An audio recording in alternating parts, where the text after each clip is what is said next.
Some drivers spend a lifetime trying to get into Formula One. Over the course of the next 66 laps. Max Verstappen is champion of the world! Others get there. Formula One racing into Miami for the first time. The hottest ticket in town. And light their careers on fire in under a minute. Not because they were slow, but because they made one mistake the sport never forgives. These are the Formula One careers that didn't fade out. They self-destructed.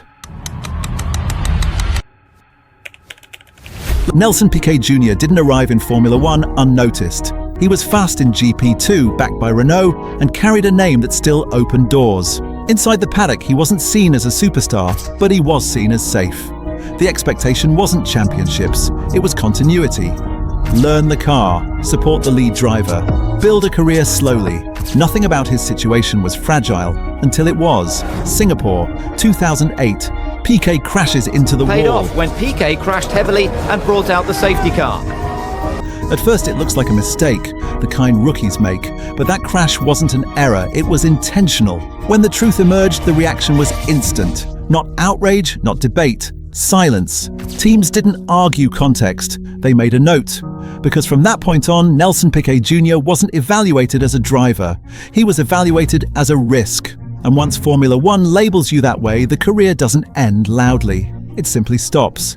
Piquet never raced in Formula One again. Jacques Villeneuve entered Formula One with leverage, IndyCar champion, immediate race winner, and then a world champion. He beat Michael Schumacher. That alone should have insulated him for years. After a title like that, Formula One expects one thing: stability. Stay where the car is good, accumulate wins, let the sport revolve around you. Villeneuve did the opposite. He left Williams, not because the team collapsed, not because the car was uncompetitive, but because he believed his value could build something new.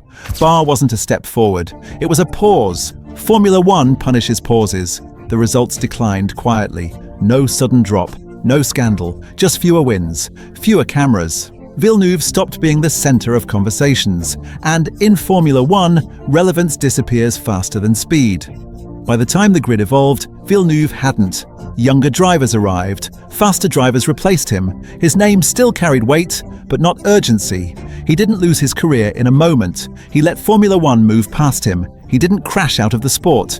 He was ignored out of it, which is worse.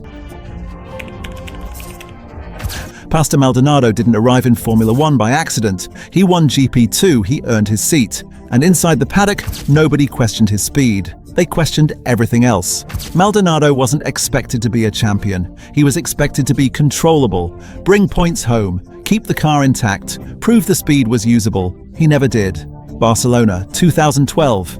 Maldonado wins the Spanish Grand Prix, clean, decisive. For one afternoon, every criticism disappeared. That win should have changed his career. It didn't, because the crashes didn't stop. They multiplied.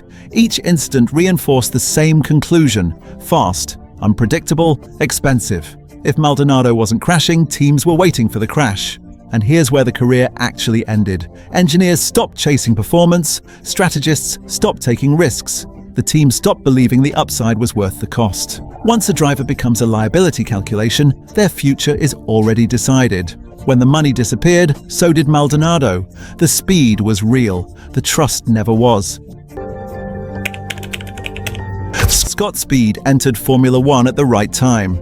Red Bull backing, an American market, a junior program still defining itself.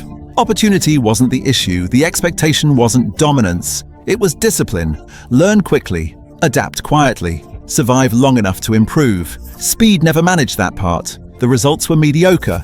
But the real damage happened away from the stopwatch. Arguments with engineers, public frustration, a relationship with management that deteriorated fast. In Formula One, pace buys patience. Conflict burns it. Red Bull didn't negotiate, they didn't rehabilitate. They replaced him, mid-season, with a teenager named Sebastian Vettel. That replacement rewrote the narrative permanently. Speed wasn't just removed, he was used as contrast. Proof that opportunity means nothing without adaptability. Scott Speed never raced in Formula One again, not because he lacked pace, but because the system moved on instantly. Red Bull doesn't wait for potential. If you don't deliver immediately, someone else will. Daniil Kvyat arrived with credibility. podiums, solid results, enough speed to justify a Red Bull Racing seat. On paper, he belonged there. Red Bull expected progress, fewer mistakes, cleaner weekends, a reliable point scorer alongside a developing car. What they got was timing, and timing was fatal. Sochi, 2016, first lap. Kvyat hits Sebastian Vettel, then hits him again. 2 corners, 1 irreversible judgment. The demotion was swift, no long explanation, no protection. Max Verstappen was promoted and won immediately.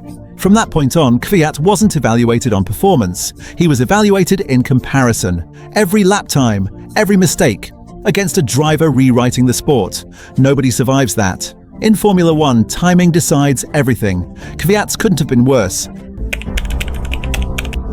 Emerson Fittipaldi wasn't just successful, he was foundational. 2-time world champion. Ferrari, McLaren, one of the drivers who defined a generation. Champions are expected to do one thing: know when to stop. Protect the legacy. Leave while the story is still clean. Fittipaldi ignored that rule. He left McLaren to run his own team. Not because he was finished, but because he believed control mattered more than competitiveness. In Formula One, that belief is fatal. The results collapsed immediately. The car wasn't competitive, the funding was unstable, and the grid moved forward without him. Fittipaldi didn't lose his titles, but he lost narrative control. His career stopped being remembered for dominance and started being remembered for the decision that followed it. In this sport, legacy is decided at the exit. Formula One didn't forget who he was. It stopped caring. And for a champion, that's the harshest outcome possible. Yuji Ide arrived in Formula One unprepared. Not politically, not technically, not mentally. He was promoted because a team needed a driver, not because the sport was ready for him. The expectation wasn't excellence, it was survival. Finish races, stay out of trouble, buy time. He couldn't. From the first race, the gap was obvious. Ide was slow, overwhelmed, and dangerous. Then came the crash. Ide hit Christian Albers hard enough to lift his car into the air.